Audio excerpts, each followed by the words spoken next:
நான் சொல்கிறேன், இஸ்லாமியர்கள் பெண்களை அடக்கித்தான் வைத்திருக்கிறார்கள். நானும் ஒரு இஸ்லாமிய குடும்பத்தில் பிறந்தவன்தான், இஸ்லாமிய தாய் தந்தைகளுக்கு பிறந்தவன்தான்.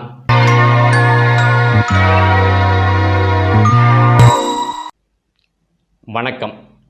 இஸ்லாமிய பிரச்சாரர்கள் இஸ்லாமிய பெண்கள் ஆடை அலங்காரங்கள் செய்வதை, செயல்பாடுகளை, அவர்களுடைய நடை உடை பாவனைகளை கடுமையாக விமர்சனம் செய்து வருகிறார்கள். இது காலங்காலமாக நடப்பது, இன்டர்நெட்டில் காலங்காலமாக நடப்பது.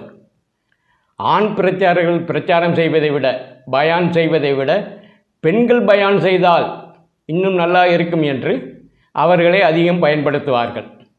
அந்த பெண்களும் சரிய சட்டத்திற்கு எதிராக ஒழுக்கங்கெட்டு திரிகிறார்கள் என்று சகட்டு மேனிக்கு சேற்றை வாரி இறைத்து திட்டுவார்கள். நரகத்துக்கு தான் போய் தொலைவேன்னு பிரச்சாரம் செய்கிறார்கள். இன்று சமூக மீடியாக்கள் வந்துவிட்டதால் இந்த பயான்களை, இந்த பிரச்சாரங்களை, இந்த நரகத்துக்குத்தான் போய் தொலைவேங்கிற பிரச்சாரங்களை எப்பொழுதாவது பள்ளிவாசல்லையோ மேடைகளிலேயோ பேசி வந்த இந்த பிரச்சாரம் இன்று சமூக மீடியாக்கள் வந்துவிட்டதால் ஒரு நாளைக்கு 2 தடவை இந்த பிரச்சாரம் நடக்குது. அது மட்டுமா, ஏகப்பட்ட பெண்கள் இந்த பிரச்சாரத்தை பண்ண ஆரம்பித்திருக்கிறார்கள். சமூக மீடியாக்களில் எளிதாக இருப்பதால் ஏகப்பட்ட பிரச்சாரர்கள், அறிவுரை சொல்பவர்கள் வந்துவிட்டார்கள். அவர்கள் எரியும் அந்த கல் பூமராங்காக அவர்களையும் திருப்பி தாக்கும். அந்த பூமராங் உஸ்தாத் ஹசன் அலி உமரி சொல்வதை கேளுங்கள்.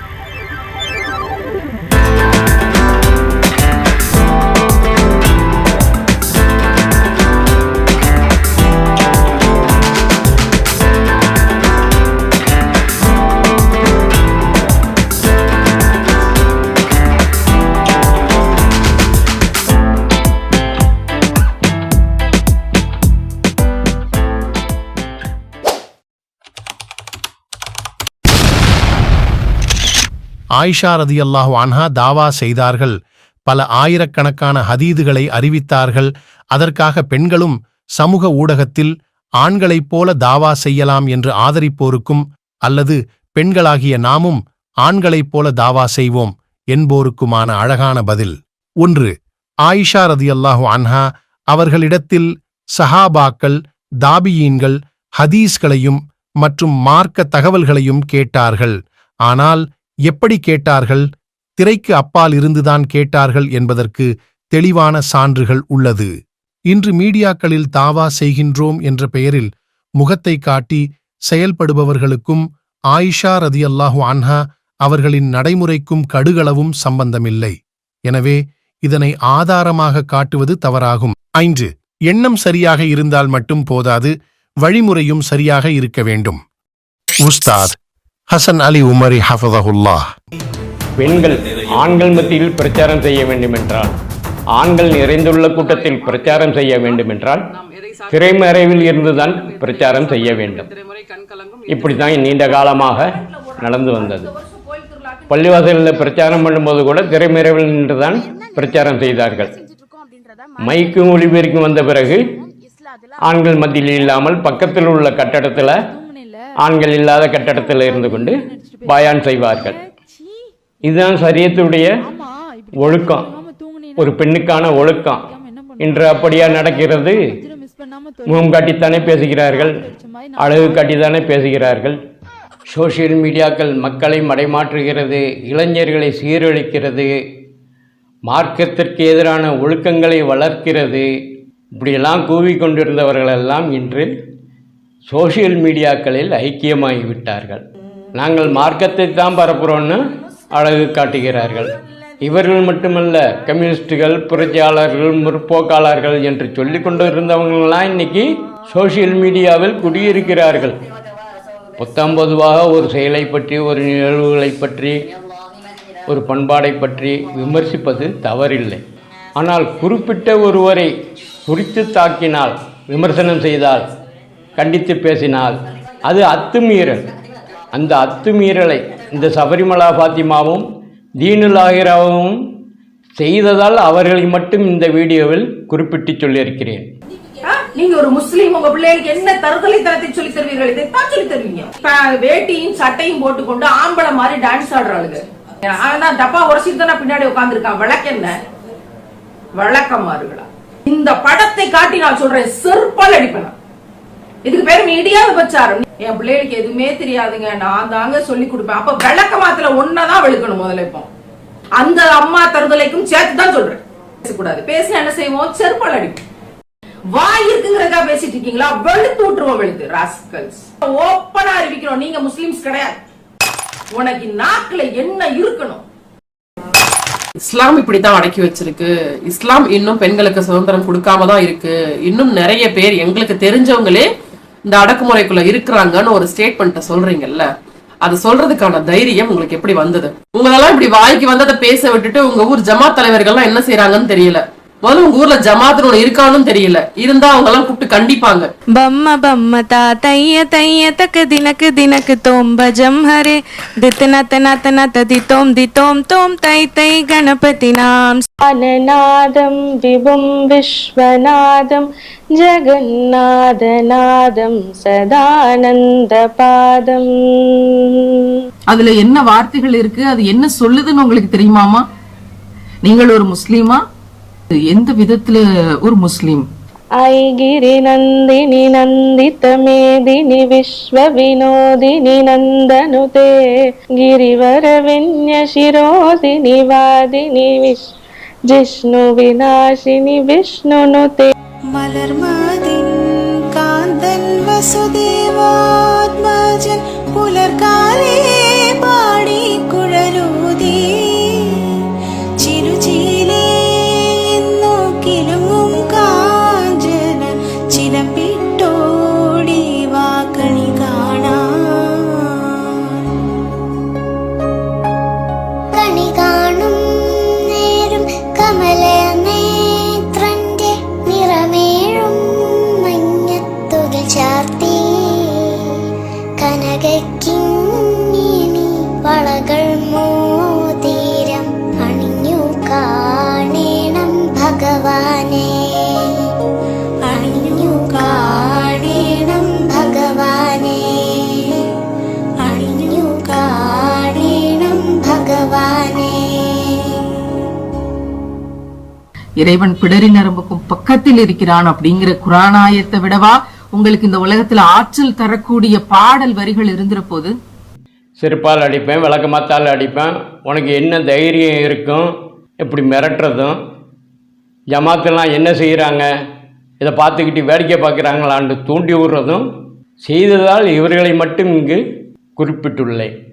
நிறைய பெண்கள் சோசியல் மீடியாக்களில் தாவா செய்கிறார்கள், இஸ்லாத்தை பரப்புகிறார்கள். இஸ்லாம் அப்படி சிறந்தது இப்படி சிறந்தது என்று பரப்புகிறார்கள். வாருங்கள் இஸ்லாத்திற்கு என்று சொல்லாத ஒரே குறைதான் இந்த சபரிமலா ஃபாத்திமாவும் தீனுல் ஆகிராவும் ருபினா ருபிசினா என்ற இரட்டையர்களை அவர்கள் சோசியல் மீடியாக்களில் தங்கள் வீடியோக்களை பதிவேற்றுவதை கண்டித்து இவர்கள் இப்படி பேசினார்கள். அந்த சிறுமிகள் இஸ்லாத்தில் இன்னும் பெண்களை அடக்கித்தான் வச்சிருக்காங்கன்னு சொன்னது இவர்களுக்கு கோபம் தலைக்கு ஏறிடித்தான். நான் சொல்கிறேன், இஸ்லாமியர்கள் பெண்களை அடக்கித்தான் வைத்திருக்கிறார்கள். நானும் ஒரு இஸ்லாமிய குடும்பத்தில் பிறந்தவன்தான், இஸ்லாமிய தாய் தந்தைகளுக்கு பிறந்தவன்தான். இஸ்லாமியர்கள் இஸ்லாமிய உறவுகளுக்கிடையில் தான் வாழ்கிறேன். 15 வயதில் நான் ஒரு நாத்தியனானேன். அன்றிலிருந்து இன்று வரை நான் இஸ்லாத்தில் இஸ்லாமிய பெண்களை அடக்கி வைத்திருக்கிறார்கள் என்பதை நடைமுறையில் பார்த்து கொண்டிருப்பவன். என்னைக்கு ஒரு பெண் பேச ஆரம்பிக்கிறாளோ, என்னைக்கு ஒரு பெண் தடைகளை உடைச்சு வெளி உலகத்துக்கு வர ஆரம்பிக்கிறாளோ, என்னைக்கு சமூகத்தினுடைய பார்வை ஒரு பெண் மேல விழுதோ, அன்னைக்கு அந்த பெண்ணை பழி சொல்ல ஆரம்பிப்பாடுங்க. அந்த பெண்ணை அவதூறு பேசுவானுங்க. அவளை எல்லா வகையிலையும் அசிங்கப்படுத்த முயற்சிப்பானுங்க. அவளை கீழே இறக்கி தள்ளி எந்த எல்லைக்கும் போய் அவளை ஒட்டுமொத்தமா அழிச்சிடணும்னு நினைப்பானுங்க. It's a kind of psychopath behavior. இதுக்கு ஒரு எடுத்துக்காட்ட சொல்கிறேன். சினிமா வந்துச்சு. ஊரில் உள்ள ஜமாத்தெல்லாம் என்ன செஞ்சாங்கன்னா, ஊரில் யாரும் சினிமா பார்க்கக்கூடாதுன்னு தடை போட்டாங்க. ஆனால் என்ன ஆச்சு, இளைஞர்கள் எல்லாம் போய் ரகசியமாக சினிமா பார்த்துட்டு வந்துடுவாங்க. இவர்களும் திட்டி பார்த்தார்கள், மிரட்டி பார்த்தார்கள், ஒன்றும் நடக்கலை. அதோட சினிமா பார்க்கலாங்கிறது விதியாகி போச்சு. ஆனால் பெண்கள் பார்க்கக்கூடாது. அப்போ என்ன நடந்துச்சு, பெண்கள் எல்லாம் வெளியூர்களில் போய் சினிமா பார்த்துட்டு வந்தாங்க, டவுன்களில் போய் சினிமா பார்த்துட்டு வந்தாங்க. அப்படி பெண்கள் சினிமா பார்க்கக்கூடாதுன்னு போட்ட கட்டுப்பாடும் கேலிக்குத்தா போச்சு. அப்புறம் சினிமா பார்க்குறத பற்றி யாரும் பேசுகிறதே இல்லை. டிவி வந்துச்சு. டிவி பார்க்கக்கூடாது, வீட்டுக்குள்ளே டிவி இருந்தால் சைத்தான் இருக்கிறான்னு திட்டிக்கிட்டு இருந்தாங்க. அடுத்து கேபிள் வந்தது. டிவி பார்க்கலாம், கேபிள் டிவி பார்க்கக்கூடாது. ஏன்னாக்கா அதில் எந்த நேரமும் சினிமா போடுறான். நின்றுச்சா? கேபிள் போடுறதை தடுக்க முடிஞ்சா? கேபிள் வந்துருச்சு. அடுத்து ஆண்ட்ராய்டு ஃபோன், அதை திட்டுனாங்க. அதில் கடந்து சீரழியுதுன்னு சீரழிகிறாங்கன்னு திட்டுனாங்க.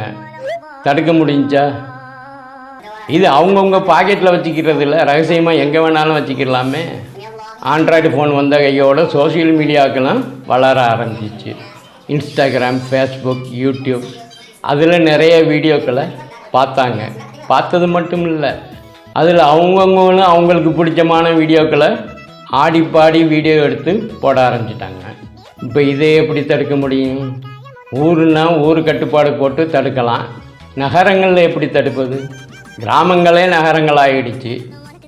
இனி எப்படி தடுப்பது? தடுக்கிறார்கள், மிரட்டுகிறார்கள். தமிழகத்தில் இந்த மிரட்டல் இன்னும் இருந்துக்கிட்டு இருக்குது. மற்ற மாநிலங்கள்லாம் எல்லாம் உடஞ்சி போயிடுச்சு. அதில் கேரளாவில் நிறைய வீடியோக்களை பார்க்கலாம், மொத்தமாக உடஞ்சி போயிடுச்சு. தமிழகத்தில் மட்டும்தான் இன்னும் இந்த வன்முறையாளர்கள் கூவிக்கிட்டு இருக்கிறாங்க. என்னுடைய குடும்பத்திலும், அதாவது நான் பிறந்த குடும்பத்திலும், என்னுடைய உறவுகள் குடும்பத்திலும் இந்த அடக்குமுறைகள் இருந்தது, இருக்கிறது. அது உடைந்து கொண்டும் இருக்கிறது. பெண்களை ஒரு காலத்தில் படிக்க வைக்க மாட்டாங்க. அப்புறம் 3வது 4வது 5வது படித்ததோடு நிறுத்திடுவாங்க. அதாவது வயசுக்கு வந்ததோடு நிறுத்திடுவாங்க. அப்புறம் உயர்நிலை பள்ளி வரையும் படிக்கலாம்னு படிக்க வச்சாங்க. காலேஜுக்கு போனால் கெட்டு போயிடும், எவனையாவது காதலிச்சிடணும்னு தடுத்தாங்க. அப்புறம் அதுவும் உடஞ்சிச்சு. காலேஜுகளுக்கு போய் படிக்க ஆரம்பித்தாங்க. காலேஜில் போய் படிக்க போன இடத்துல காதலிக்கவும் செஞ்சாங்க. மாற்று மதத்தினரையும் காதலிக்கிறாங்க. மதம் மாற்றியோ மதம் மாற்றாமலோ திருமணம் செஞ்சுக்கிறாங்க. இதுவும் நாம் பிறந்த குடும்பம், உறவுகளுடைய குடும்பங்களில் நடந்தது, நடக்குது. அப்போ இதெல்லாம் பெண்களுக்கான அடக்குமுறை இல்லையா? அடக்குமுறை இருந்தது என்பது உண்மைதான், அது உடைந்து கொண்டு வருகிறது என்பதும் உண்மைதான். இப்படி உடைக்கப்பட்ட நிகழ்ச்சிகளை காட்டி இஸ்லாம் பெண்களுக்கு உரிமை கொடுக்குது, முழு உரிமை கொடுக்குதுன்னு கதைக்கிறாங்க. காலத்திற்கேற்ப மாறி இந்த உலகத்திற்கு இணைந்ததாக எவராலும் மாறாமல் இருக்க முடியாது. சவுதி, துபாய் அரசாங்கங்களே பல மாற்றங்களை கொண்டு வந்து விட்டது என்பது உங்களுக்கு நன்கு தெரியும். அடுத்து குர்ஆன் ஹதீஸ்கள் என்ன சொல்லுதுன்னு பார்ப்போம். குர்ஆன் அத்தியாயம் 33 வசன எண் 53. அவர்களிடம் யாதொரு பொருளை நீங்கள் கேட்க நேரிட்டால் நீங்கள் திரைக்கு அப்பால் இருந்து கொண்டே அவர்களிடம் கேளுங்கள். அவ்வாறு செய்வது உங்கள் உள்ளங்களுக்கும் அவர்கள் உள்ளங்களுக்கும் மிக பரிசுத்தமானதாகும். எது கேட்பதாக இருந்தாலும் திரைக்கு அப்பால் இருந்து கேட்கணும்னு குர்ஆன் சொல்லுது, பெண்களுக்கு சொல்லுது. குர்ஆன் அத்தியாயம் 33 வசனம் 33. நபியுடைய மனைவிகளே, நீங்கள் உங்கள் வீடுகளில் இருந்து வெளிச்சென்று தெரியாது, வீடுகளுக்குள்ளாவே தங்கியிருங்கள். முன்னிருந்து அறியாத மக்கள் தங்களை அலங்கரித்து கொண்டு வெளியில் சென்று திரிந்து கொண்டிருப்பதை போல் நீங்களும் தெரியாதீர்கள். இந்த பிராக்கெட்டில் உள்ளதெல்லாம் மொழிபெயர்ப்பாளர்களுடைய செருகள். அதை நீக்கிட்டு படித்தோம்னா, நீங்கள் உங்கள் வீடுகளுக்குள்ளாகவே தங்கியிருங்கள். முன்னிருந்து அறியாமை மக்கள் தெரிந்து கொண்டிருந்ததை போல் நீங்களும் தெரியாதீர்கள். இந்த வசனத்தில் இப்போ யாரும் வெளியே போகாமல் இருக்க முடியாத, வெளியே தெரியாமல் இருக்க முடியாத, அதனால் குர்ஆன் மொழிபெயர்ப்பாளர்கள் என்ன செய்கிறாங்க, நபிகளுடைய மனைவிகளே என்று பிராக்கெட்டில் போட்டு இந்த கட்டுப்பாடு நபிகளுடைய மனைவிகளுக்கு மட்டும்தான்னு குறிப்பிடுறதுக்காக அதை அப்படி பிராக்கெட்டுக்குள்ளே போட்டிருக்காங்க. நபிகளுடைய மனைவிக்கே அந்த கட்டுப்பாடுன்னா, நபி வழியில் நடக்கக்கூடிய மக்களுக்கு, நபி மனைவியின் வழியில் நடக்கக்கூடிய பெண்களுக்கு அந்த கட்டுப்பாடு இருக்கணும்ல. அடுத்த குர்ஆன் வசனம் 33:59 சொல்லுது, நபியே, உம்முடைய மனைவியருக்கும் உங்கள் புதவிகளுக்கும் விசுவாசிகளின் பெண்களுக்கும் அவர்கள் தங்கள் தலைமுந்தானைகளை தாழ்த்தி கொள்ளுமாறு நீர் கூறுவீராக. தலைமுந்தானின்னா அந்த சேட்டு மரங்கள்லாம் முக்காடு போட்டு இப்படி முகத்தை முன்ன மாதிரி வச்சுருப்பாங்கல்ல, அது ஆக்சுவலாக புர்காங்கிறதுக்குள்ள வசனம் இதுதான், புர்காவுக்காக இறக்கப்பட்ட வசனம் இதுதான்.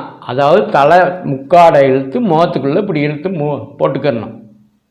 அப்படி போட்டுக்கிட்டு இந்த பிரச்சாரங்கள் செய்கிறாங்களா? இல்லையே.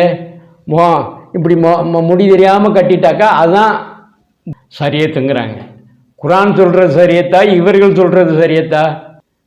குரான் என்ன சொல்லுது? தலை முந்தானியை இழுத்து முகத்தில் தாழ்த்தி கொள்ளுங்கள் அப்படின்னு சொல்லுது. அடுத்து ஒரு ஹதீஸ், தொழுகையில் ஏதேனும் தவறு நிகழ்ந்து விடுமாயின் ஆண்கள் உறக்க இமாமுக்கு கேட்கும்படி தஸ்பீஹ் சொல்லட்டும். பெண்கள் தங்கள் குரலை வெளிப்படுத்தாமல் ஒரு கையின் மேல் இன்னொரு கையை அடிக்க வேண்டும் என நபி ஸல்லல்லாஹு அலைஹி வஸல்லம் அவர்கள் கூறினார்கள். பிராக்கெட் எடுத்துட்டா, தொழுகையில் ஏதேனும் தவறுகள் நிகழ்ந்து விடுமாயின் ஆண்கள் தஸ்பீஹ் சொல்லட்டும், பெண்கள் ஒரு கையின் மேல் இன்னொரு கையை அடிக்க வேண்டும் என நபி ஸல்லல்லாஹு அலைஹி வஸல்லம் அவர்கள் கூறினார்கள். இது குறித்து புகாரி ஹதீஸில் வர்றது. புகாரி ஹதீஸ் 1204. அல்லாஹ்வின் தூதர் அவர்கள் கூறினார்கள், தஸ்பீஹ் கூறுதல் ஆண்களுக்குரியதாகும், கைத்தட்டுதல் பெண்களுக்குரியதாகும். இதை சஹல் பின் சஅத் ரலி அவர்கள் அறிவிக்கிறார்கள்.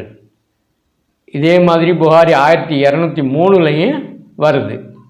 அல்லாஹ்வின் தூதர் அவர்கள் கூறினார்கள், தஸ்பீஹ் சுபானல்லாஹ் என கூறுதல் ஆண்களுக்குரியதாகும், கைத்தட்டுதல் பெண்களுக்குரியதாகும். இதை அபூ ஹுரைரா அலி அவர்கள் அறிவிக்கிறார்கள். அதாவது ஒரே ஹதீது, அறிவிப்பவர்கள் வேறு வேறு. இதுக்கு புகாரியில் விளக்கமாக உள்ள ஒரு ஹதீது பெருசு, அதனால் குறிப்பிட்ட பகுதியை மட்டும் இங்கு சொல்கிறேன். தொழுது முடித்ததும் மக்களை நோக்கி, மக்களே, தொழுகையில் ஏதும் பிரச்சனை ஏற்பட்டால் ஏன் கைகளை தட்டுகிறீர்கள்? கைத்தட்டுதல் பெண்களுக்குரியதாகும். எனவே தொழும்போது ஒருவருக்கு பிரச்சனை ஏற்பட்டால் அவர் சுப்ஹானல்லாஹ், அல்லாஹ் தூயவன் என கூறட்டும் என்றார்கள். தொழுகும்போது இமாம் ஏதாவது தப்பு செஞ்சிட்டாக்கா பெண்கள் கைத்தட்டி அடையாளம் காட்டணும், ஆண்கள் சுப்ஹானல்லாஹ்னு சொல்லணும். இது எதுக்கு?